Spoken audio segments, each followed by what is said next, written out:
Le dance floor est mort, maintenant on fait de la musique rock. C'est ce qu'avait déclaré Charli XCX en avril dernier. Évidemment, internet s'était immédiatement emballé. Tous les médias ont commencé à annoncer le grand virage rock de Charli après Brat. Sauf que quelques semaines plus tard, l'artiste s'est gentiment moqué de la rumeur sur Instagram en expliquant qu'elle n'avait jamais dit qu'elle préparait un album de rock.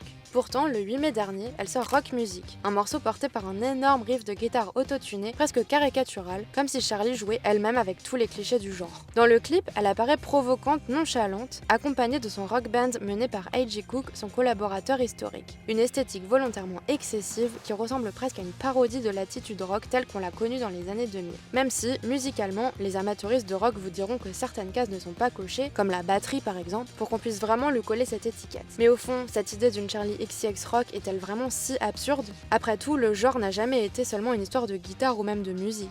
À ses débuts, Elvis Presley choquait déjà les conservateurs par son attitude sur scène. Plus tard, David Bowie transformait le rock en performance théâtrale, tandis que les Sex Pistols reposaient davantage sur une énergie chaotique et provocatrice que sur une virtuosité musicale. Même les Strokes ont surtout marqué les années 2000 en redonnant au rock une identité culturelle forte. Avec This Is It, le genre redevient soudainement désirable, urbain et générationnel, bien au-delà de la musique elle-même. Et justement, cette capacité à créer un mouvement culturel, Charli XCX la possède déjà. Avec Brat, elle a imposé une esthétique, un langage, une attitude, exactement comme le rock a pu le faire à différentes époques. D'ailleurs, ce n'est pas la première fois qu'elle flirte avec cet univers. Dès 2014, son album Sucker affichait déjà des influences pop-rock très assumées avec des morceaux comme Break the Rules. Et en 2024, elle collaborait avec Julian Casablancas sur la réédition de Brat. Une rencontre loin d'être anodine quand on connaît l'importance du leader des Strokes dans l'histoire du rock moderne. Alors peut-être que la vraie question n'est pas est-ce que Charli XCX fait du rock, mais plutôt à quoi ressemble une rockstar en 2026. Et honnêtement, on compte bien sur Charli pour continuer à bousculer les règles avec son prochain album. Et vous en pensez quoi?